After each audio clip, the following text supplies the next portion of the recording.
Dictation 100 शब्द प्रति minute. Ready start. माननीय सभापति महोदय, आज देश में जो लोग भी काला धंधा करते हैं, भ्रष्टाचार में लिप्त हैं, सरकारी पैसों की चोरी करते हैं, उनके साथ सरकार को बहुत सख्ती बरतनी होगी, क्योंकि ऐसे लोग सरकारी योजनाओं का पैसा अपनी तिजोरी में जमा करते हैं। ऐसे लोग सरकारी योजनाओं का लाभ पूरी तरह से जनता तक पहुंचने के मार्ग में एक बहुत बड़ी बाधा पैदा करते हैं। सरकार की इस समय जो नीति है, उसकी जो विचारधारा है, उस पर हम सबको पुनः विचार करना होगा, जिससे देश की हालत में सुधार हो सके। पैरा। माननीय सभापति महोदय, पहले की सरकारों के जमाने में करोड़ों रुपयों का अनाज बाहरी देशों से मंगाया जाता था, किंतु अब धीरे धीरे प्रतिवर्ष देश में अनाज का उत्पादन बढ़ रहा है और हम अनाज के मामले में आत्मनिर्भर हो रहे हैं। उस समय सरकार ने अनाज का व्यापार अपने हाथ में लिया था और उसके बाद फिर सरकार ने व्यापारियों के भरोसे पर इसको छोड़ दिया। व्यापारियों ने जनता और सरकार दोनों को धोखा दिया और इसका परिणाम यह हो रहा है कि खाद्यान्न की कीमतें बहुत ज़्यादा बढ़ गई हैं और वह आम जनता को आसानी से उपलब्ध नहीं है। इस संबंध में उस समय की सरकारों ने जो कदम उठाए हैं, वे भी सहायक सिद्ध नहीं हो पाए थे। पैरा।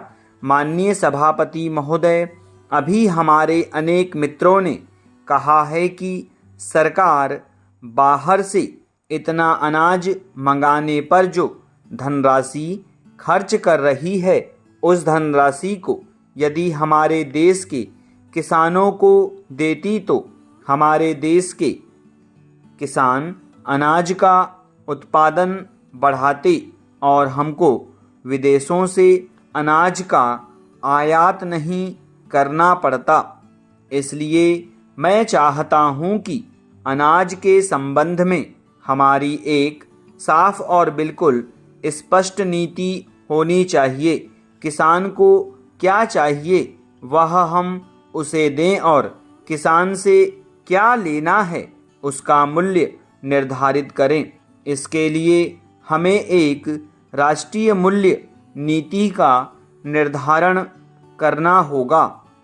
किसान का अनाज उत्पादन करने में कितना खर्च होता है और उसको आवश्यकता की चीज़ें किन दामों पर मिलती है, इन दोनों में तालमेल होना चाहिए।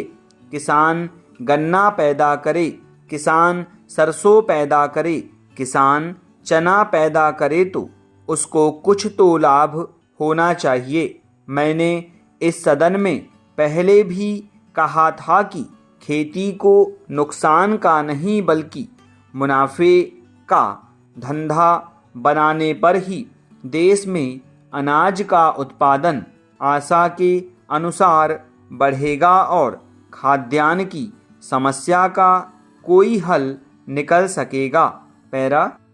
माननीय सभापति महोदय, आप कहते हैं कि 1 इंच ज़मीन मत छोड़ो, हर जगह अन्न पैदा करो, लेकिन हमारा क्षेत्र ऐसा है जहां सिंचाई की व्यवस्था बहुत दयनीय है, इसलिए हम अन्न का उत्पादन नहीं कर पाते। इसके लिए हमें सिंचाई की योजनाएं बनानी पड़ेगी। पानी जहां भी मिल सके वहां से लाना होगा। इसके साथ ही किसानों को खेती के उपकरण, खाद, डीजल, सीमेंट, बीज आदि ज़रूरत की चीज़ें सस्ती कीमतों पर मिलें। इसके लिए सरकार इनके वितरण की व्यवस्था पर निगरानी रखने के लिए ईमानदार अधिकारियों को इसकी जिम्मेदारी सौंपे। तभी इस काम में सफलता मिल पाएगी। स्टॉप।